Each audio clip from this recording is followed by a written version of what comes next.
So today I'm making some classic Southern American buttermilk fried chicken thighs.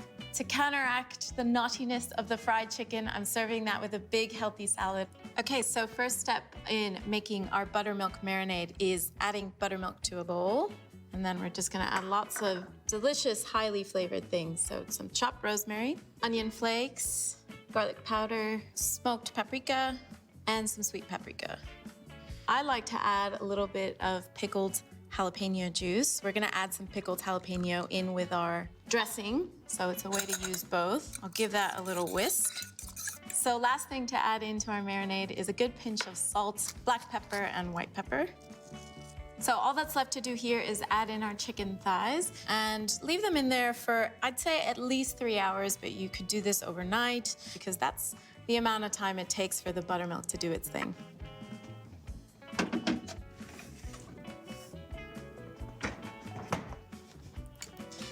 So after a few hours, it looks essentially the same, but we know that the buttermilk has done its thing and that chicken is full of flavor and it's gonna be really tender when we get it cooking. To start flouring the chicken, I'm just gonna get my bowl over here. That's just some plain flour. I'm gonna add in some paprika, salt and pepper again, black pepper and white pepper. Just gonna grab my chicken thighs. Try to drain them off a little bit, but you obviously want some of that buttermilk sticking to it. Tossed up really nicely. And repeat to do all your chicken.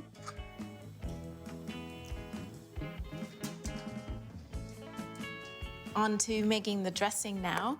This is really easy. Essentially, the only prep work you need to do here is chop some chives, and then we're gonna add in ingredients into a jar and shake it up. So chives go in. Next up is buttermilk, some sour cream, some pickled jalapenos, garlic powder, white wine vinegar goes in, and a good squeeze of lemon. And if you don't have lemon, you could also use lime. So that's everything in. Get the lid on this jar. Let me shake it up. Dressing is made. I'm gonna put that to the side and get started on my vegetables.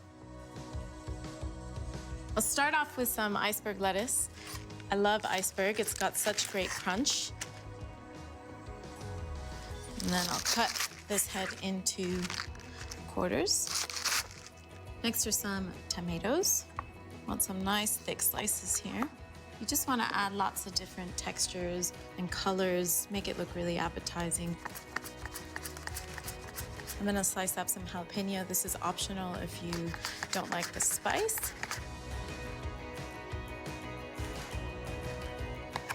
Lastly, some chopped coriander, really rough. I chopped through all the stems because I think stems have the most flavor in coriander. And then we'll just put that over the top of everything when we're ready to go. I'm looking for the temperature to get to something between 170 and 180 degrees for frying these.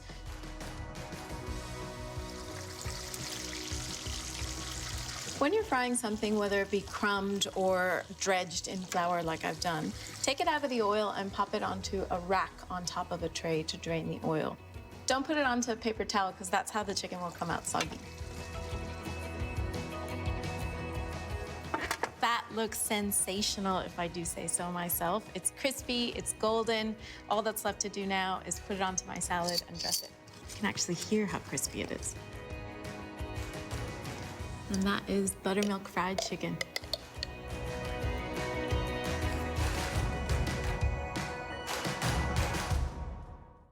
I'm making one of my favorite desserts today, coffee and caramel pâte de crème. Now you may be asking yourself what a mortar and pestle has to do with coffee and caramel, and the answer is our coffee beans. I'm gonna be crushing them in here to get the maximum flavor into our custard. Into my mortar and pestle here.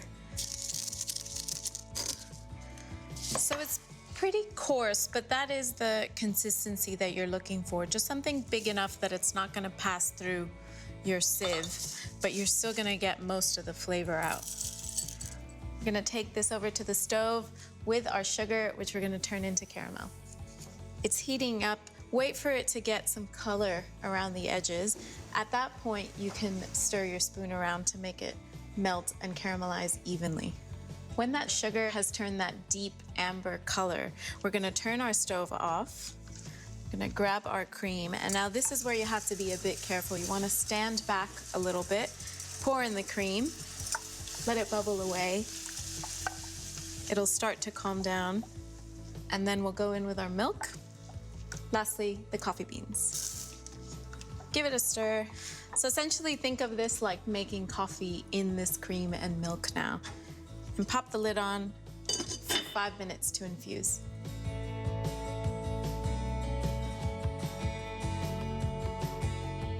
Now I just want to strain that mixture out. Smells like freshly brewed coffee in the morning, but with that like milky creaminess. I love that. It's gonna make the most delicious dessert. Egg yolks go in. Make sure you're whisking the whole time. This mixture is obviously hot since it's just come off the stove. The eggs are what's gonna make this custard set and thick. Next, the vanilla. And a little pinch of salt. Pouring this custard into a cup that is gonna make it easy for me to pour. So see, we've got any of that last bit of coffee out there.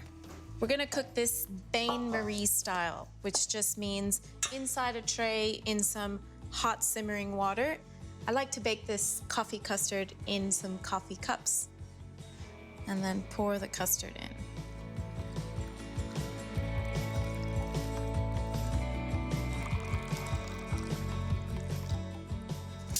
A few squares of aluminum foil here. Just gonna put them over the top. This is so the top of the custard doesn't form a skin. What's a bain-marie? A bain-marie is a water bath. Water will only reach a certain temperature. So the oven is gonna be hotter, but the water will always remain that temperature that's under boiling. And that just means that we get even cooking and a gentle cook. These babies are ready to go into the oven.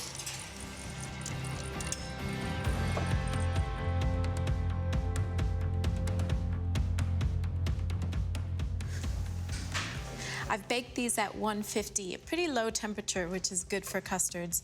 It took about 20 minutes. I'm just gonna pop the lid off, give it a little jiggle. It should still have a little wobble. These are perfect. Get rid of that. Just gonna put them on this tray, and they'll go into the fridge for a couple of hours until they're completely cool. My custards have been cooling in the fridge for a couple of hours. They're totally cooled throughout. But my last thing is whipping up a little bit of cream. I haven't added any sugar or sweetness to this because the custards are sweet enough. And then it's time to serve.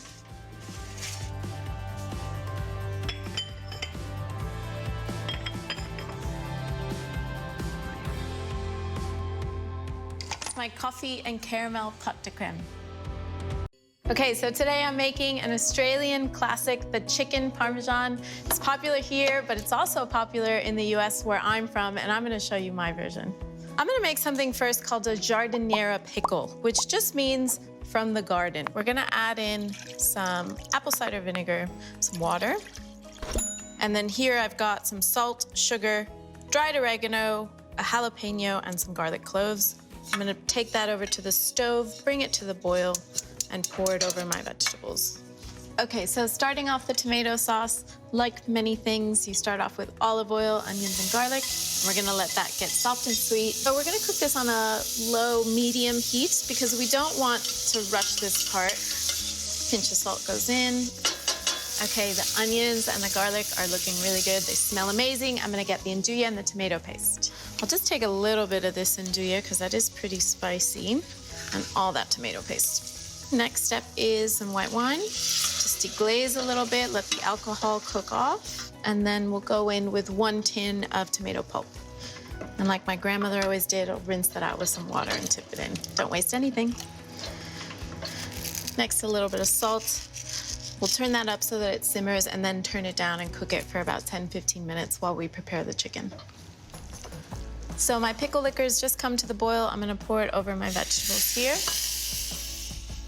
I'll give that a little bit of a stir and cover it up, and that's it. We just let it do its thing for a few minutes until it cools. So it's time to get on to prepping the chicken. I'll just cut this one end, and this is called butterflying the chicken breast. So that's gonna mean that we have even cooking and we don't have to overcook one end to be able to get the other side cooked through. Sprinkle salt.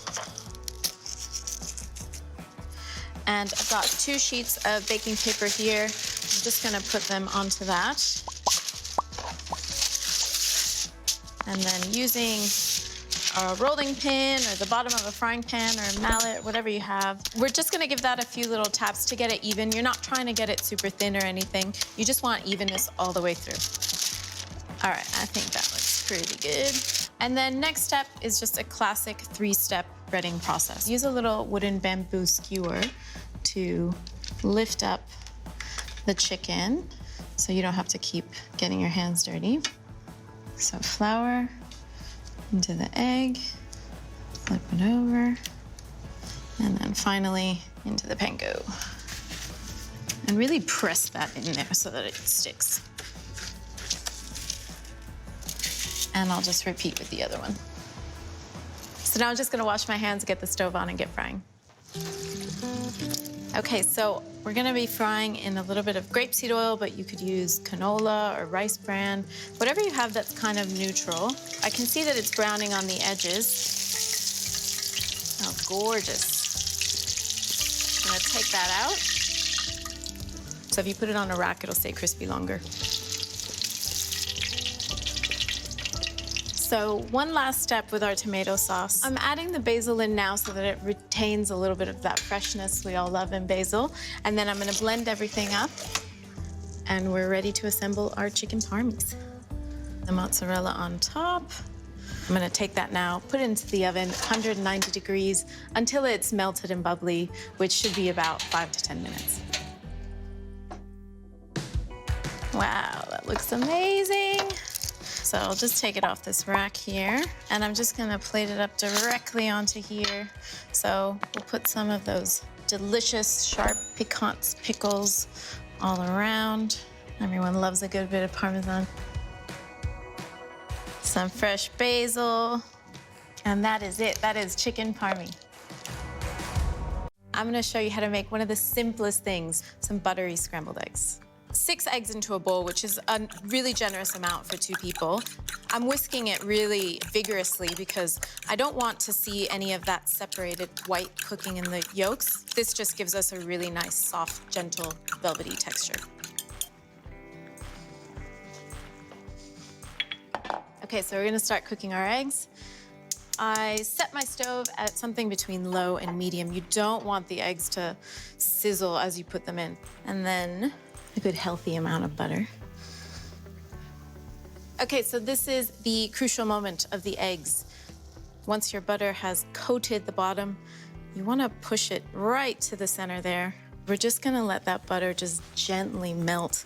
The key things you wanna do here is just pour them in, let it set for about 5-6 seconds, and then come in here and around the side, just pull towards that butter in the center.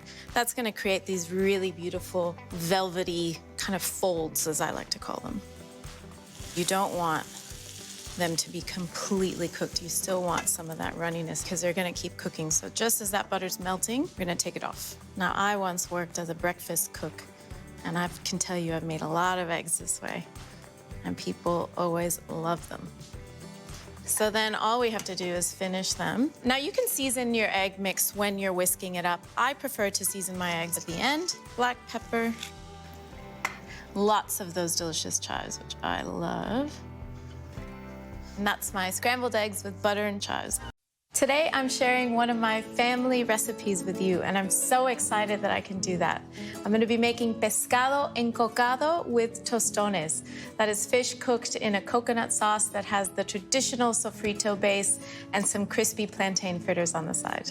I'm gonna start chopping up some coriander for this dish. The ingredients that we're using here are very typical of the Caribbean. My family is from Cuba. I'm chopping coriander to mix in with my fish. We're gonna marinate it in some citrus juice and the coriander, and of course a bit of salt before we get started. So you might think we're heading in a ceviche type direction, but this will all be cooked. The lime juice and the orange juice that we're gonna add into the fish here gives it that beautiful flavor of the citrus fruit. Really common to use citrus in a lot of Caribbean cooking because it grows really abundantly. I'm just gonna set that over to the side. So the basis of this dish is a really gorgeous sauce with sofrito. In the Caribbean, where my family's from, it starts with onions, tomatoes, capsicum, and garlic. So I've turned my pan on to about a medium heat. I'm just gonna get going with a little bit of olive oil and onions, some green and red capsicum. Yellow would also be fine too. And garlic. Always a sprinkle of salt at every step. And a little bit of ginger. Tomatoes are in. I'm just gonna let this go for about 10 or so minutes on a medium heat.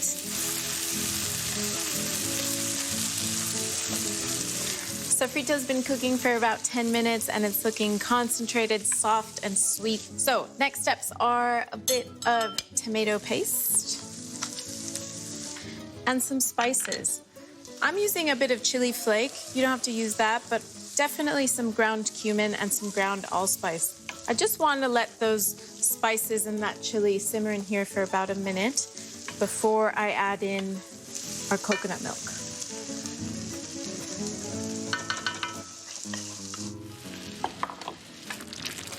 That's come up to a simmer, and now I'm gonna add in the fish with all of that juicy marinade that we had it in. So that's gonna be the final sour touch to this sauce. Give that a little stir. Leave that on medium heat, and that fish should only take about 6 or so minutes. I really wanna show you how to make tostones. So with our plantain, I just want to cut off top and bottom.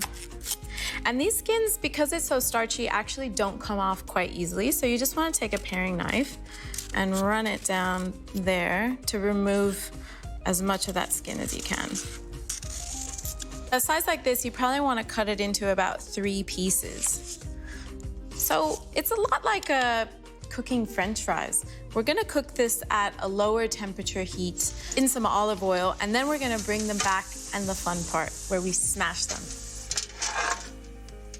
So our plantains have cooked for about 6 or 7 minutes and they've cooled down, cool enough to handle. Now there would be a traditional tostone press, but since I can't find one of those here in Australia, I'm gonna put a piece of baking paper down. I'll put one of my tostones in the center, another piece of baking paper on top, and anything with a flat bottom. Could be a small pan or a little dish like I'm using here.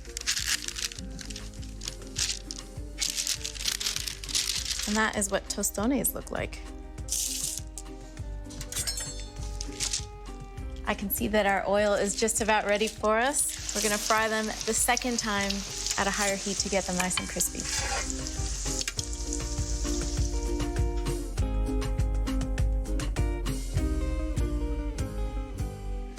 This looks amazing. Pescado encocado is ready.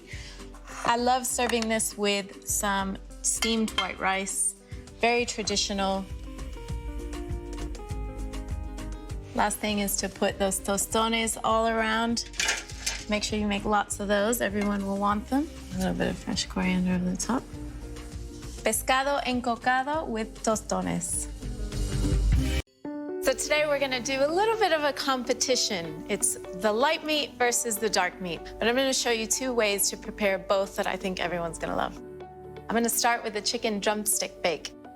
A little bit of soft butter in a bowl. A little bit of garlic. So what I'm gonna do here is make a really seasoned, flavorful butter.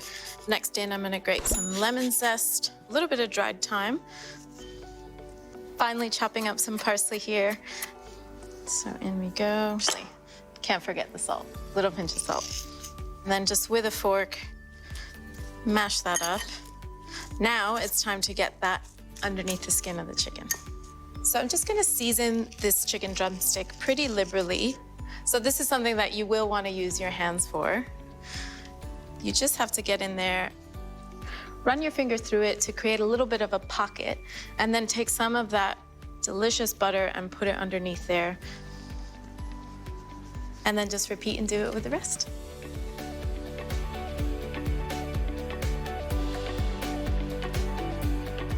Now, hand washing. Okay, so only a couple more steps here before we get this in the oven.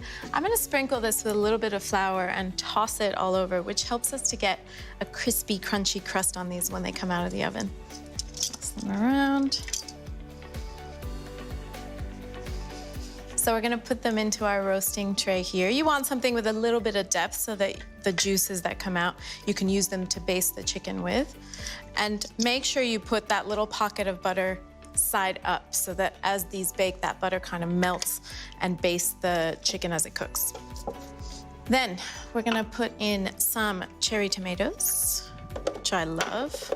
That'll make it a little bit of a sauce. I'm gonna grab my fennel, cut that into wedges, and add those into the tray as well.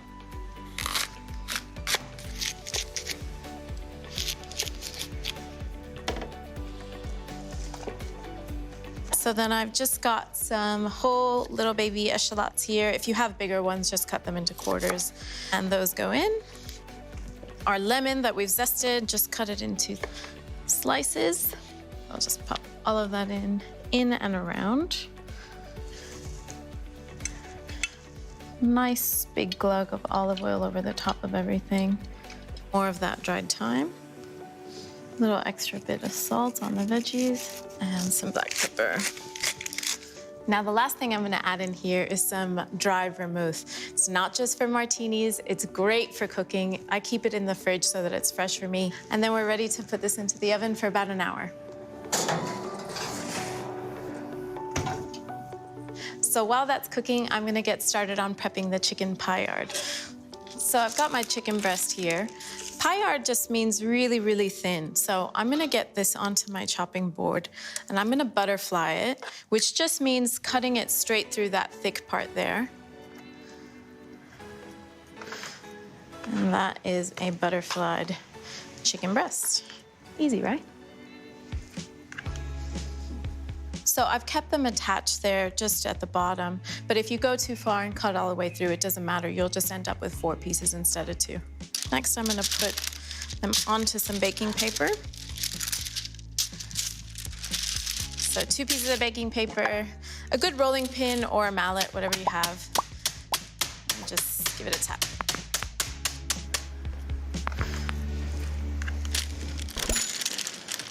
Okay, I think that looks pretty good. You're looking for something that's about half the thickness of your little finger. A little bit of salt. Then I'm just gonna pop it into some flour. The flour is gonna give it that kind of protective layer, which is part of how we're gonna keep this chicken breast nice and juicy as it cooks, and it's also gonna thicken our sauce.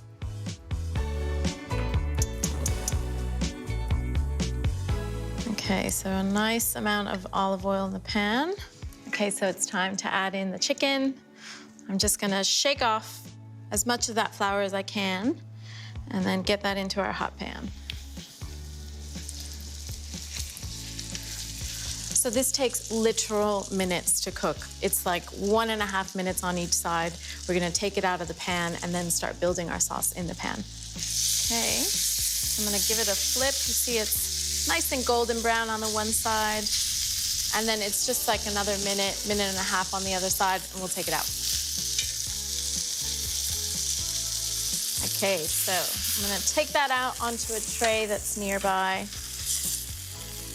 And then I'm just gonna pull this off the heat while I get the other bits of the ingredients ready so that the pan doesn't burn. I'm gonna go ahead and add in some butter, some garlic cloves that I'm just gonna crush. I'm gonna leave them in the skin.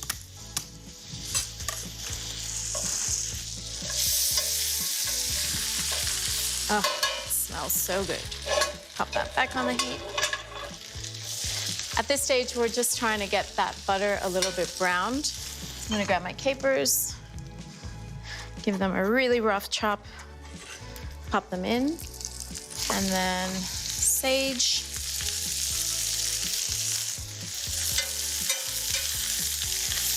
Finishing with some chicken stock.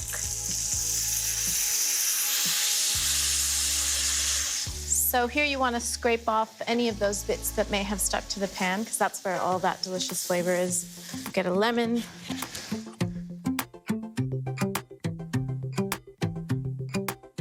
So I've just put the chicken back in. Just a couple, maybe minute, maybe even just 30 seconds. I just want to have a taste of this sauce. Make sure it's nicely seasoned. It's zippy from the lemon and the capers, and it's got plenty of that garlic and sage flavor. It's delicious.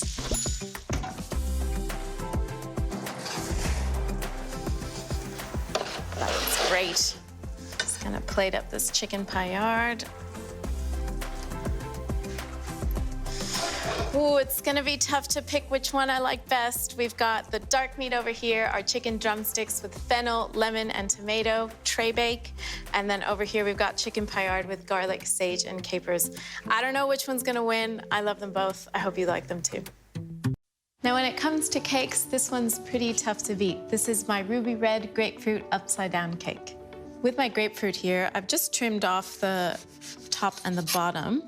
And I'm just trying to peel off any of this white pith so that all we're left with is the really gorgeously colored fruit. Oh, this smells so fragrant and delicious. If you don't have grapefruit, you could use any other sort of citrus, and depending on what's in season, that's really what you want to go for. Okay, in my pot, butter and some brown sugar. And we're gonna take this over to the stove to let it get molten and bubbly. So you're basically making a caramel in this pot. We're gonna let that butter and the brown sugar melt together and bubble up and pour it into our tin. All right, we're trying to put as much fruit as possible onto the base of this cake. It's one of my favorite parts. It's buttery cake and a lot of fruit. When we flip this out, you're gonna see gorgeous caramelized ruby red grapefruit.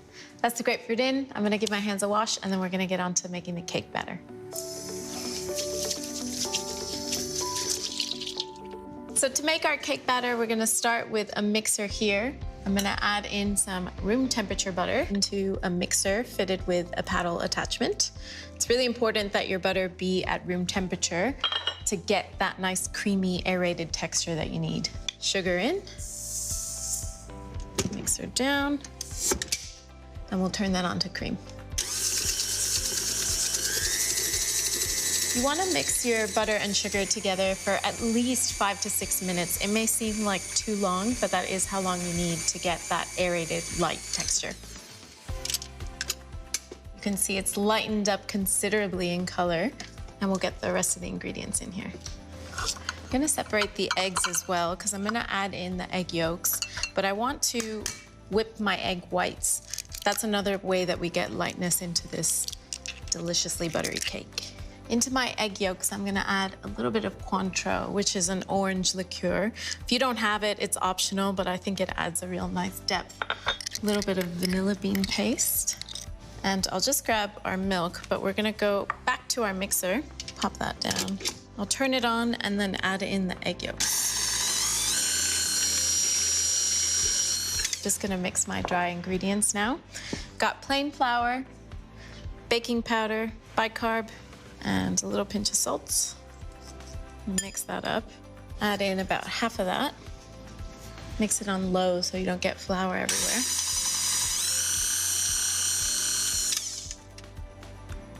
Add in a bit of milk. I add the flour and the milk in 2 separate additions because that's the best way to get the milk emulsified into the batter without trying to get it into the butter. Okay, I'm gonna turn that off there and I'm gonna whip my egg whites and we'll get those folded in as the last step to this batter.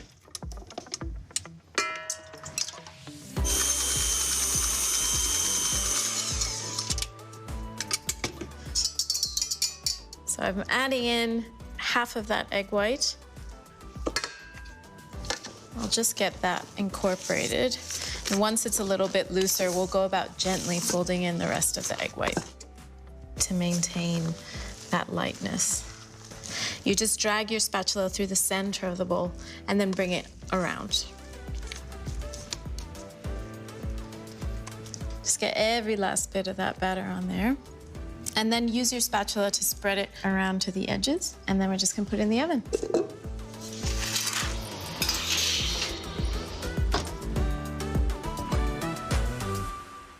So our cake baked for about an hour, and the best way to know when your cake is done is to just take a little bamboo skewer, poke it right in the center, and if it comes out clean, it's done. So finally, this is the big moment for this cake. You want to just take a little knife and run it around the edge of the cake tin. And that feels pretty good. Remove that. And then to flip it over to see the beautiful fruit. And ta-da! Looks gorgeous, wow. That is my ruby red grapefruit upside down cake. If you find yourself entertaining at the last moment, think about a cheese board as your get out of jail free card. This is my cheese and fruit platter. First thing I want to show you how to make is, think of it like a condiment or a little side snack that can go on your cheese board. So I'm going to make some spiced nuts. I'll start by adding these nuts into a bowl. Use any nut mix you like. I like a bit of rosemary. I like a bit of fennel seed, which I will crush. Next up is some olive oil, brown sugar for sweetness. I'm gonna put a little bit of cayenne in there, but you can absolutely leave it out if you don't like spice. Lastly is a really good pinch or two of salt. Give that a toss. They go onto a tray.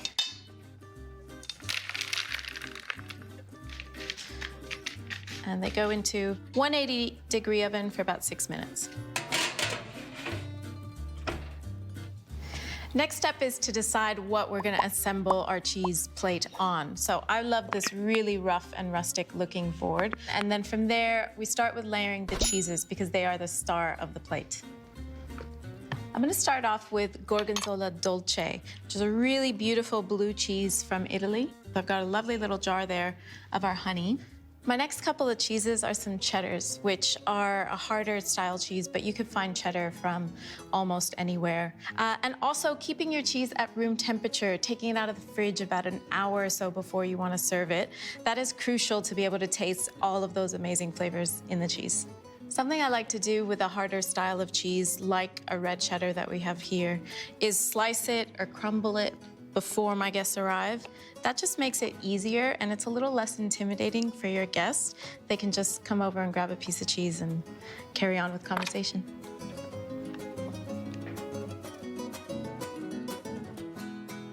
From there, it's all about layering in different items of fruit. I have some beautiful little foliage that I've just trimmed from the backyard. Doesn't have to be a particular leaf, but I just think that elevates something from being mundane every day and turns it up a notch. One of my other tips is also think about layering different heights if you can. Some beautiful grapes on, and I'll start arranging the fruit. Pear goes really well with salty cheese. In fact, pear and apples, they're like matches made in heaven. Now, I like to just add fruit a little bit more rough than what you might normally see. It should look really delicious and inviting.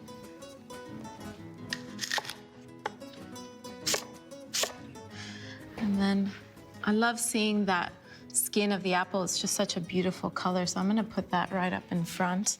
I love to use things like fennel and radish, and my fennel, I just slice it really thinly using a mandolin and put it in some ice water, and it just curls up really beautifully.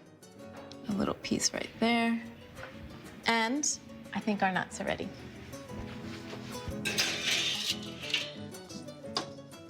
They look and smell amazing. I'm gonna put them in a beautiful dish. So I'm gonna just put a good handful of those on there. That's looking really good, and it's almost done. Last thing though, are a few crackers to serve with your cheeses, and maybe something with a little bit of dried fruit in it. A last idea for you to really excite your guests is a beautiful fruit punch. Just makes that arrival time really easy. You don't have to worry about getting someone a drink straight away. If you've got something beautiful, it looks really inviting. That is my fruit and cheese board.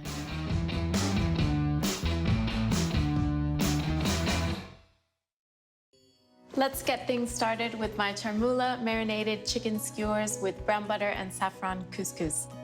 Chermoula is a North African spice herb paste. It makes an excellent sauce and marinade. So first step, get things into a little blender. You could use a food processor like I'm using here. I've got garlic and ginger, green chili. Parsley goes in, coriander in, stems and all.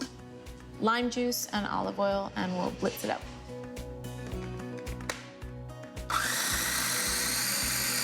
So I'm looking for this to be pretty smooth. It's okay if there's a few little bits in there, but we'll just keep pulsing it until we get there.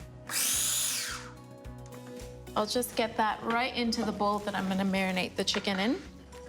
So what we're doing is making some chicken skewers. So I wanna just cut up my chicken breast to be in small, sort of bite-sized pieces. So now I'll just mix all that chicken into that delicious marinade. And we'll add in a bit of salt and toss that all together. And then we want to refrigerate that for at least 2 hours.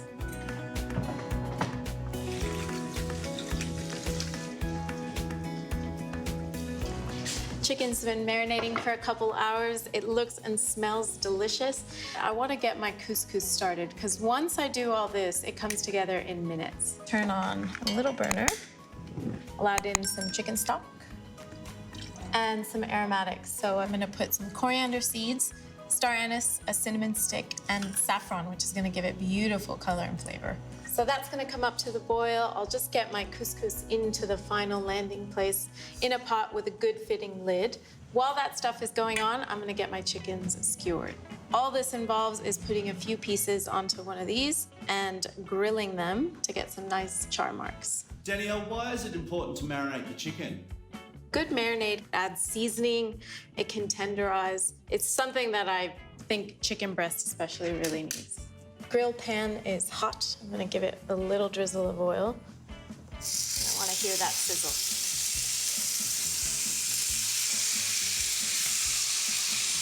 The chicken will tell you when it wants to be flipped, when it releases easily from the pan. And the same goes for cooking on an outdoor grill. So our stock pot with the chicken stock and the aromatics has come to a boil. I'll just take that off and pour that directly onto the couscous. Give it a pinch of salt and put the lid on. Let that sit for 3 to 4 minutes.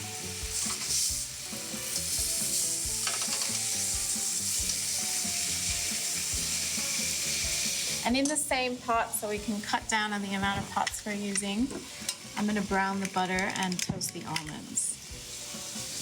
Add the butter in. Butter's melting, I'll add in the almonds. So we just want that to toast the almonds. Now, our couscous is here. I'll just fluff that up with a fork.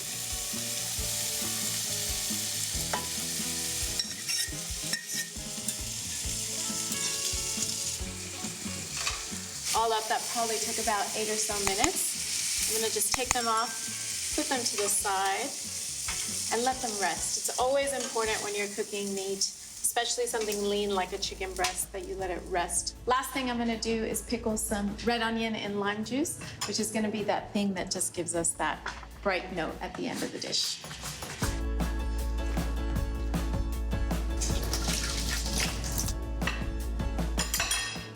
Pinch of salt onto those onions and lime juice. So I'm gonna put a little bit of labna onto the bottom of this. It's gonna be that creamy note. Delicious, fragrant couscous with brown butter and almonds. A couple of our chermoula marinated skewers. Some of those pickled onions on top. Finally, some fresh torn mint. That is my chermoula marinated chicken skewers with brown butter and almond couscous. I like to think of this dish as the crazy cousin of the baked potato. This is roast sweet potato with tamarind, lime dressing, and crunchy salad.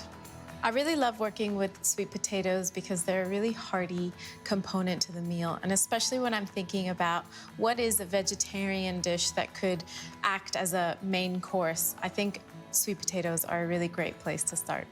I'm just gonna take a fork and poke a few holes in the skin of the sweet potato so that as they bake in the oven, that steam that gets released doesn't cause them to burst.